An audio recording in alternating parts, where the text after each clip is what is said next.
Well, good morning, everybody. I'm so glad you're with us. It's so good to see you. And if you're joining us from home, we are so happy to have you as well. But we look forward to having you here with us where we can hug you for real. So those that are joining us online, it's so good to have you as well.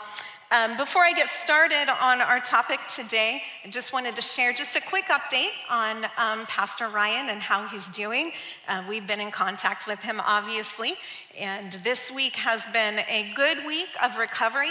He's so thankful for all your prayers and thoughtful well wishes and cards and meals and all the things that you guys have done. He just really appreciates all of those things. The current prayer request that you can lift before the Lord with us, and it's so interesting because we talked about it last week, is his sleep and just that recovery process of getting back into normal rest rhythms and normal rest cycles of peace and sleep and rest. So interesting that that's what we talked about last week. If you have gotten to experience a little more rest, if you've put some rhythms in your life that have enhanced that for you, I encourage when you do that to just say a prayer for Pastor Ryan and his family as well, and ask for that precious sweet sleep for them as well. Well, we are in our series on Christmas presents, and how many of you like presents? How many of you like to give presents? Yeah, I asked this to the kids, and I did chapel at the school this week, and I asked them that question, and every hand went up on the first one. Yes, we love presents. And on the second one, they're like, oh, got to think about that. But to their credit, most of them raised their hands and said they love to give presents as well. And the idea of presents should really, for us, spark this idea of the presence of God. The gifts of rest and peace and hope and joy and love are all promised to us in Scripture, and they're all things that came with the birth of Jesus. And just as children would anticipate presents under the tree, we should also anticipate the presence that God's presence brings. And so in this season, we're going to look at that. This week, as I was studying out, the word used in the Bible that means presence is panim. And it's interesting because the word that means presence is also the word that is used for face to face.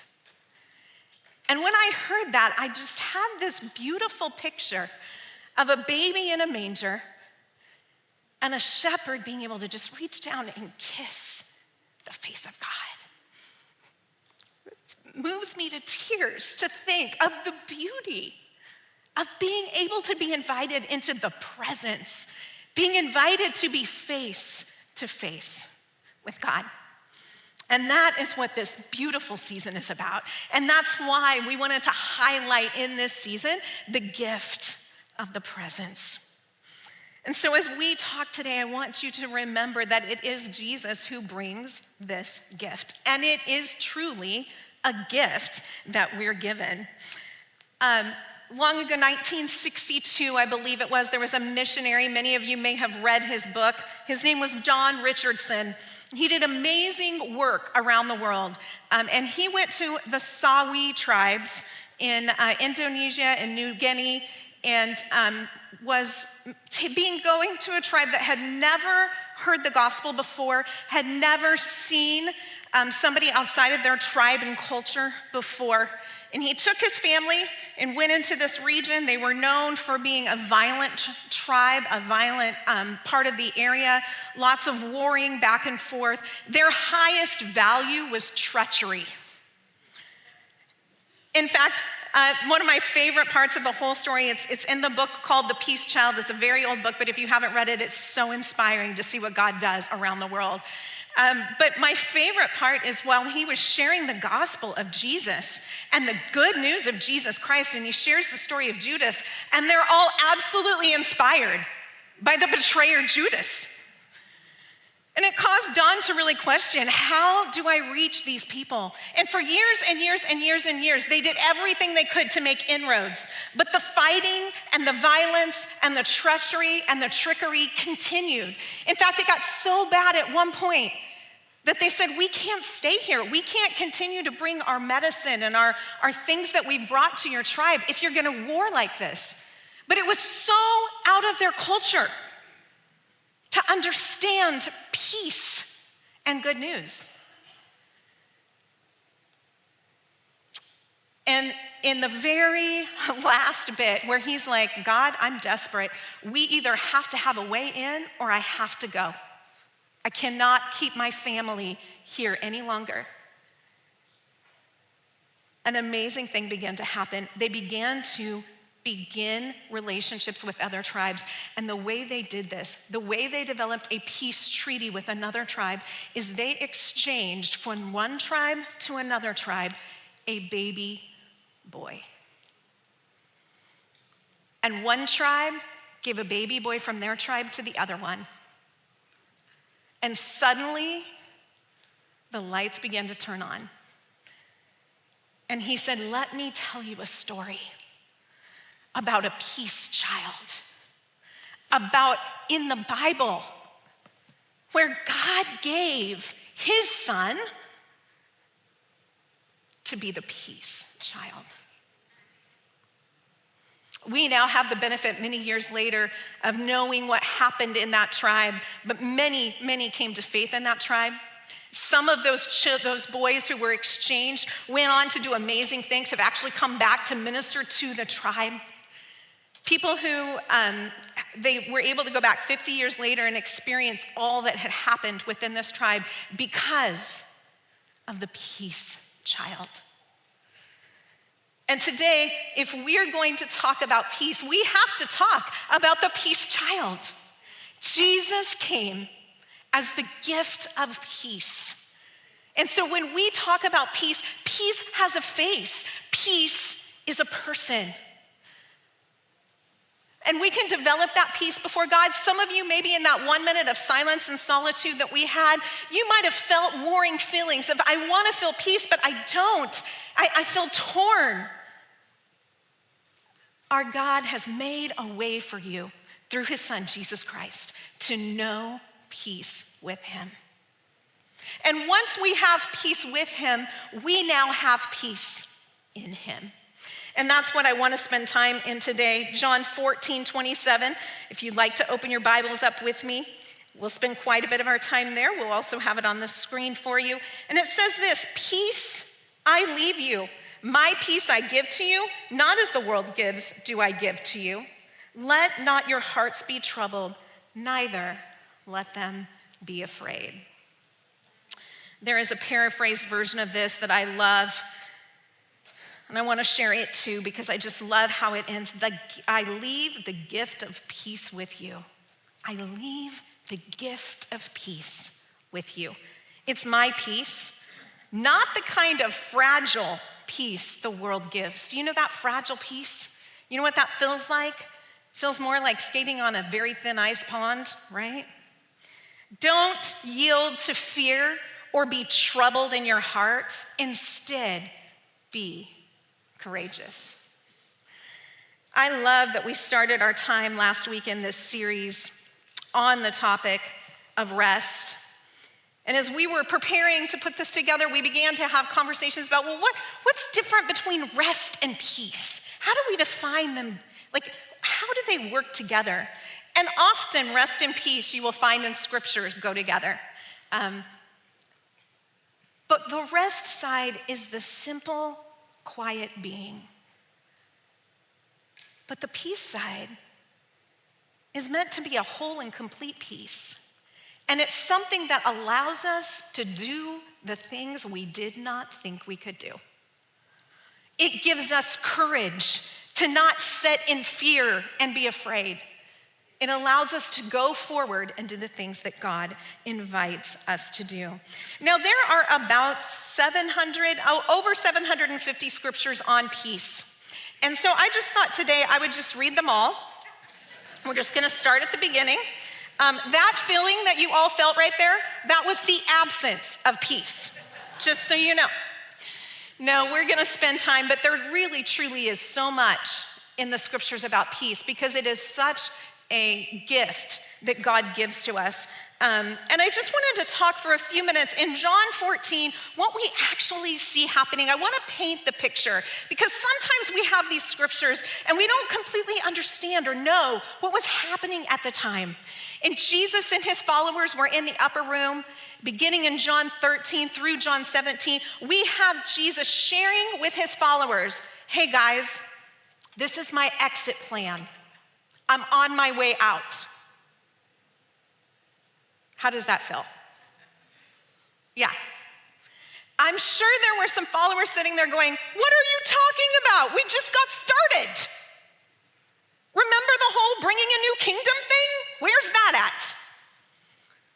I'm sure there were many who felt the fear of after what we've just been through, and now you've arrived back on the scene, like this is our moment, this is the moment. And instead he's saying things like, I need to leave you now. And so imagine the chaos of heart.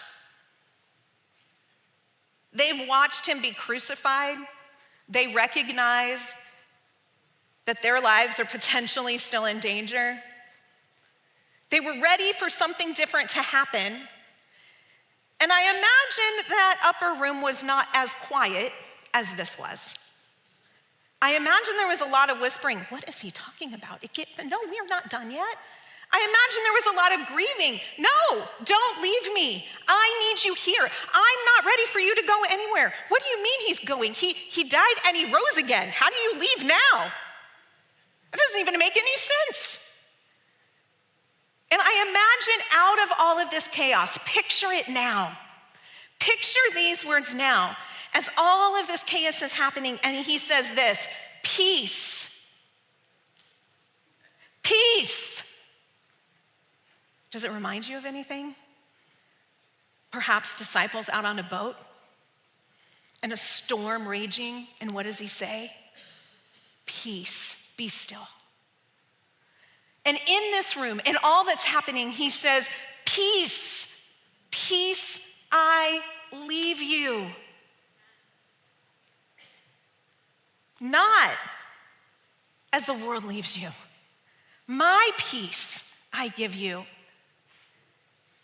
And I have to think that the disciples were reminded of time and time again where they had practiced the presence of God's peace. And here he is saying, I'm going, but I am leaving for you this peace. It is not a peace as the world gives. He knew what was next for him, right? Part of this exiting is knowing that I'm going away. He knew what his followers would endure. He knew what was in front of them, and yet he said, my peace I give you. This peace that comes through Jesus as a gift to us, he is both the author, the finisher. He is the manufacturer and the distributor of this peace. Do you know what that means? This is God who gives it to us.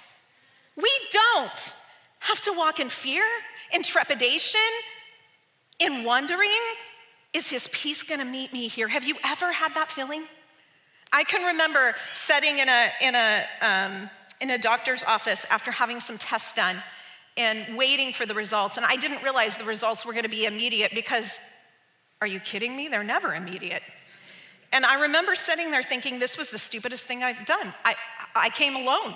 I am alone in this room, and I'm imagining all the very terrible things that they're about to say to me. And I remember those feelings that were coming up. I'm alone. I should not have come alone. What was I thinking? A little bit of hyperventilating starting. And I remember in that moment hearing these words, peace. You are not alone. The God of the universe manufactures and distributes this peace. And nothing and no one can separate you from that. It is solid. It is not a fragile peace. It is full. It is complete. Where have you had the opportunity to experience that peace in your own life? Many of you in this room have stories upon stories of the way that the peace of God has met you and has come alongside of you. If you have not had that, I invite you, today is the day to meet Jesus face to face and in his presence experience peace with God. And once we have that peace with God, we can have peace in God. And it is that peace that allows us in every situation to walk. This is a peace that is not fragile. It is not as the world gives. Now, I don't know if you've ever done this. You've wanted to create a beautiful, peaceful moment. Perhaps you turned on the bath and filled it with the Epsom salts and lit a candle, and everything felt perfect and fine until the hot water ran out and it was cold, right? Or until children were knocking on the door, Mom, Dad, hello, is anyone in there? And there goes the peace, right? Every kid's in bed, the fireplace is lit, the favorite movie's on, the popcorn's eating, right? And you hear down the hall. No! Sitting on a beautiful mountain deck, looking out across the most beautiful view you've ever seen, wrapped in a blanket with a nice warm drink. And then the coldest wind you've ever flown blows through and, right, knocks all your papers off. And, right, peace can feel so fleeting. The peace the world gives is so circumstantial and so temporary.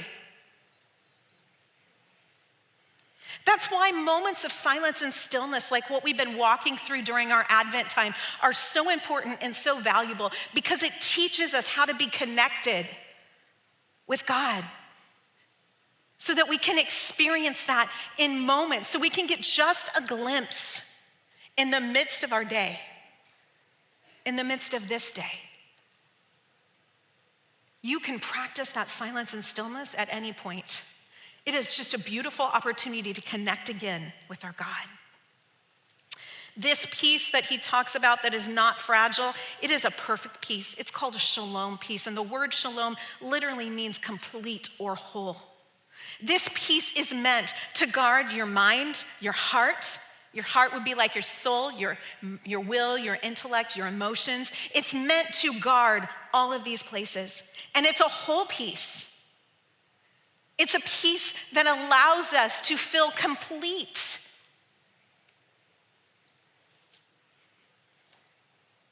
It extends to all of our worries and all of our cares.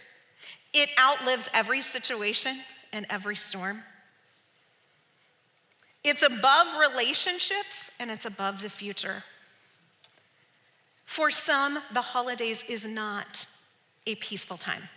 I am convinced this is why Hallmark makes all their money on their movies, because they literally find a way to take all the things that make us feel cozy and bring us peace temporarily.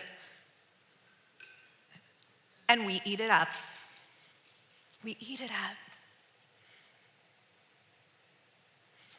Our God promises peace that is not temporary and that lasts beyond. For some of us, Christmas is hard because it means dealing with relationships that do not feel peaceful. You may have family members that are estranged from you. You may have experienced things at this time of the year that cause you to be grieving and sad. God's perfect peace is a whole peace. And it will be the guard on your heart. It will be the guard on your mind. And it will allow you to walk as a person of peace in this season. And if that is you today, I want you to know I prayed for you all week. If you are someone who recognizes that this season is difficult and hard, that relationships, there are some that are hanging out there that just feel difficult, the God of peace will walk you through those moments. The God of peace longs to be near you, and he will give you a whole peace that is over your mind, that is over your body, that is over your soul. He will protect your emotions, and he will allow you to walk as a person of peace. This peace is available in all times, in every situation. 2 Thessalonians 3:16 reminds us of this. Now may the Lord of peace, the Lord of peace, there's his title, himself give you peace at all times, in every way. The Lord be with you. So often we don't walk in this because we don't know to recall that place of peace.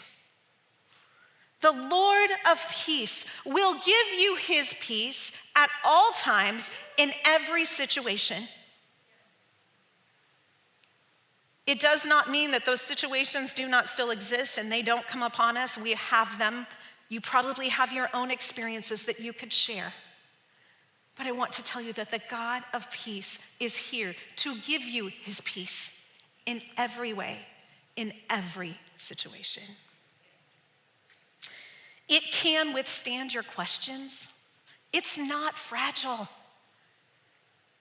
So often, have you ever had that peace that comes when, you've all disagreed and everybody just agrees to back off? Do you know what I'm talking about? That kind of peace happens a lot in work situations, right? Like it gets a little heated, nobody's agreeing, and everybody's like, and we're just all gonna step back and we're not gonna talk about that ever again, right? And we call it peace. But what is it really? It's false peace. We've all agreed to come together for Thanksgiving and play nice. But underneath, you feel that current, that tug. You're waiting for the moment when somebody falls through the crack and everyone splashes in.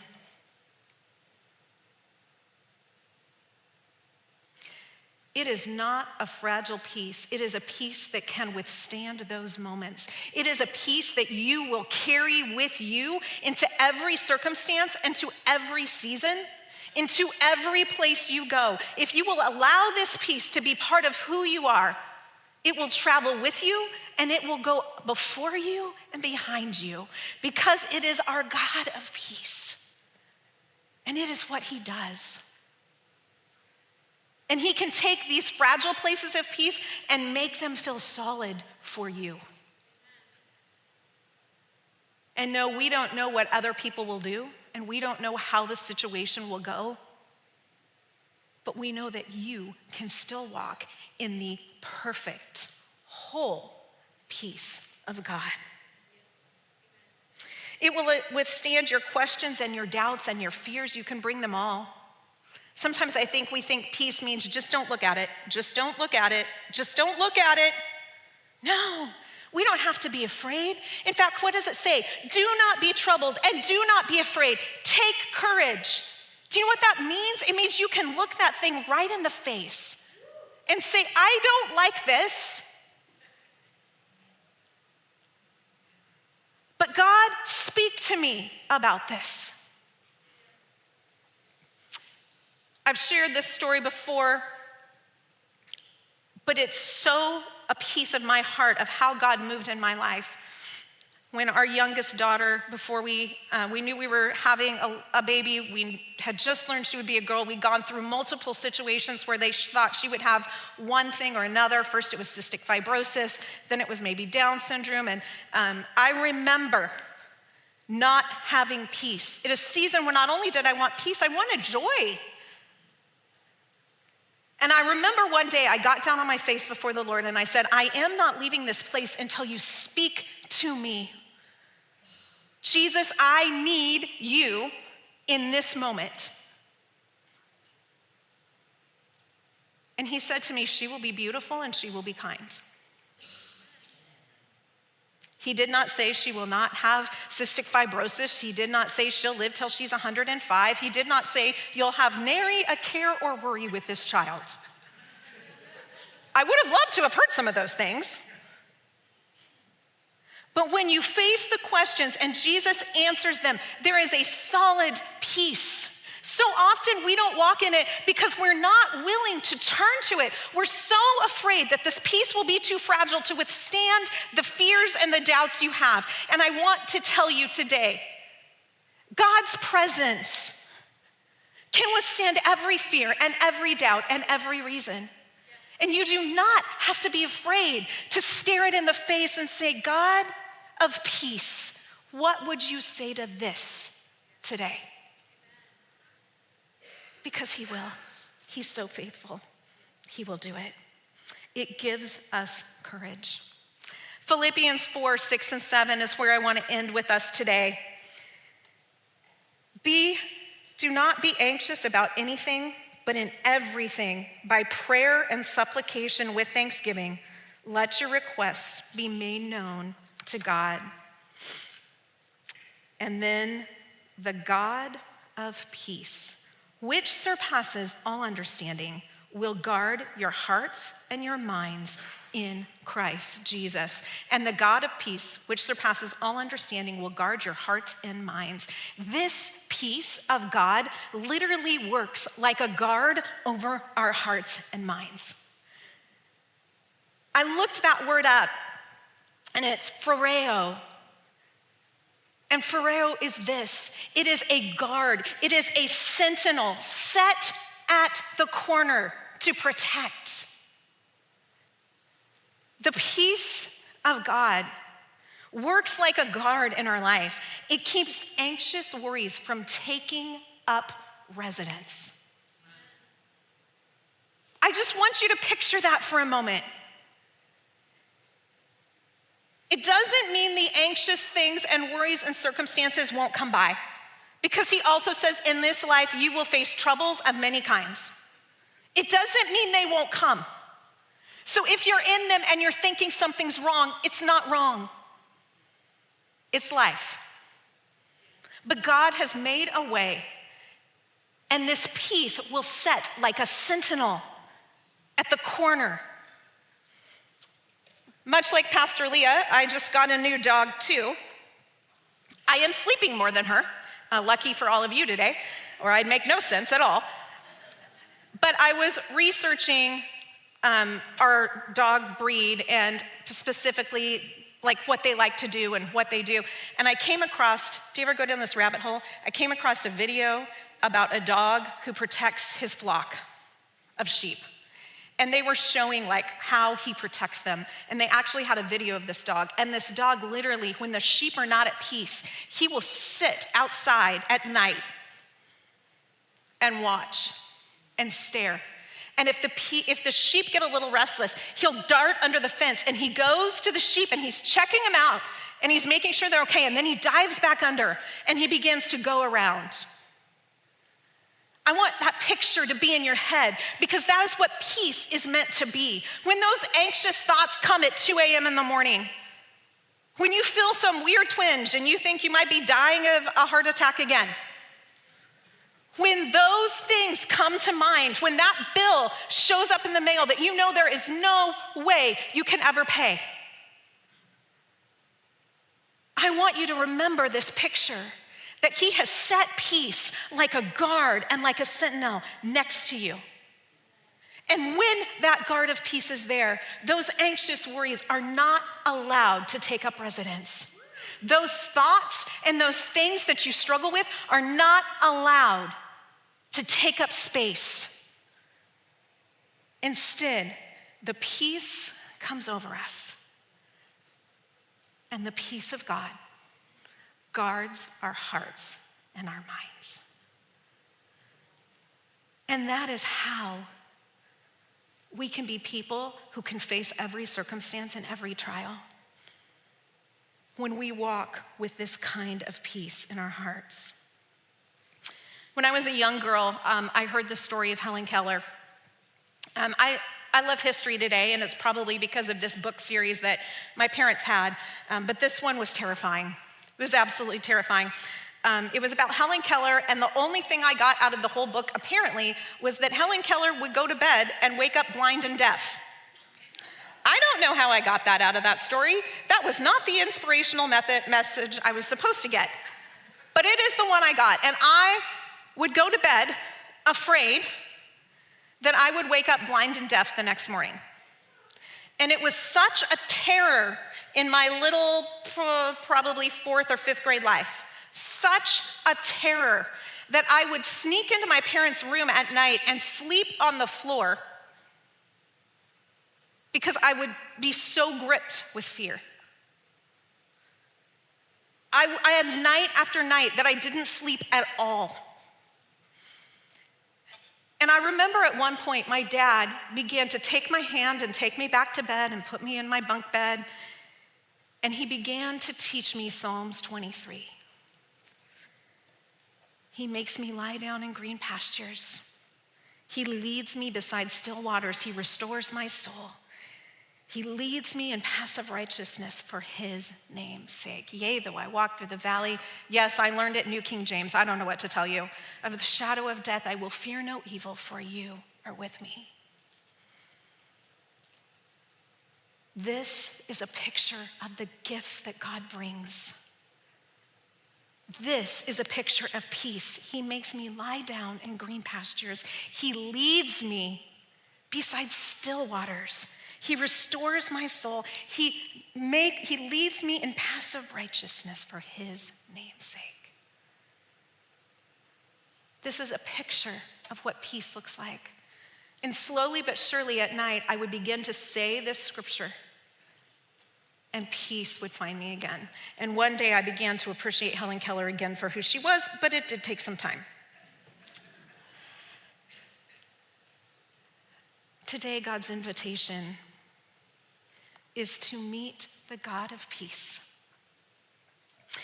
There's really only one thing that we need to do that helps us walk in this place of peace. And it's the start of Philippians 4. And so guys, if you can go back there for me for just a moment. Don't be anxious about anything. Well, easy for you to say, God. You're God. Don't be anxious about anything, but in everything, by prayer and supplication, with thanksgiving, let your requests be known before God. Simply bring those things before God. Bring your worries and your anxious thoughts before him. Submit them to him. God, I do not feel peace. I feel this. Let him know what you need and what you want. And when we do that, and we offer our thanksgiving, thank you, God, for your peace. This is when the guard of peace, the Pharaoh of God, will guard our heart and mind. And so today I would ask that question of you. Are you experiencing that kind of peace today? Are there areas in your life that you would recognize are lacking the peace of God that guards your heart and mind? Do you feel frozen in some things? Are there some things that you've kind of just pushed to the side and not been willing to look at? Are there relationships that you're dreading dealing with in this season? Are you fearing a moment in a doctor's office and a report right now? Do you know that bill is coming that you cannot pay? Our God of peace, who gives his peace not as the world gives, is here today, and he wants to meet with you. And so I'm going to invite you to join me in just a guided prayer moment. I'm just going to lead you through a prayer time where we're going to allow the God of peace to meet us. And I want you to know that he has prepared this time for you. He has set this up as a moment, a divine moment with him to experience his peace. And so whether you're in this room or you're outside on our plaza or whether you are at home today, the peace of God that you are about to encounter is going to set you in a solid place where rest and joy and the cares of the season will go away. So I'm just going to invite you right now. Would you go ahead and just close your eyes? Maybe position your hands in a place where you just show that you're ready to receive.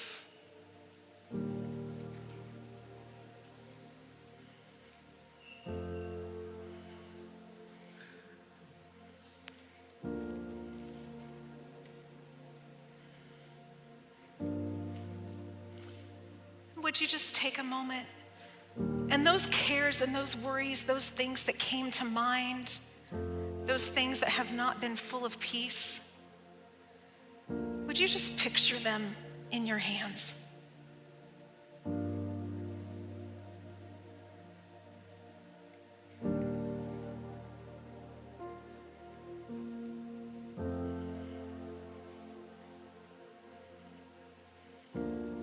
Take them all. Every care.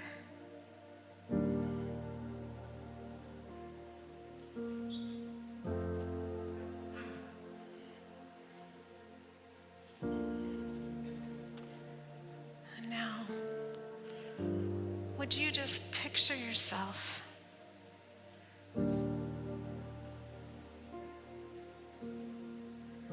in the presence of Jesus, the Prince of Peace.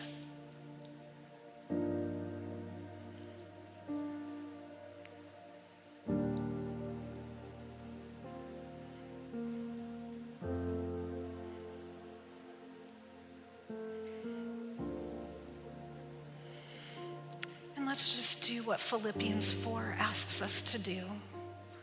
In your own heart and in your own mind, I want you to just say, Jesus, these are the cares I give to you today. You might choose to name them out. You might just picture them all in your hands and laying them before him.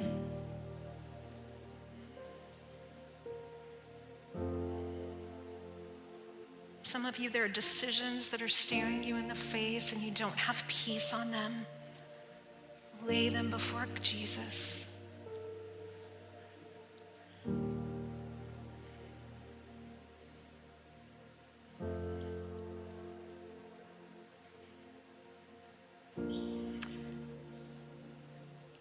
Now I want you to take 2 or 3 seconds to just thank him. Thank you that you are the God of peace. Thank you that you are the author and the finisher.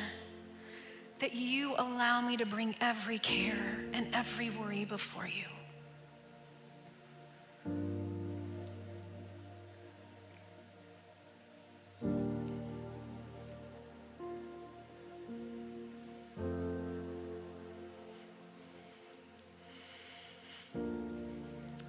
Philippians 4 tells us that when we do this, now the guard, the sentinel, now stands at the corner as the peace guard of our heart and our mind. I want you to just picture this peace guard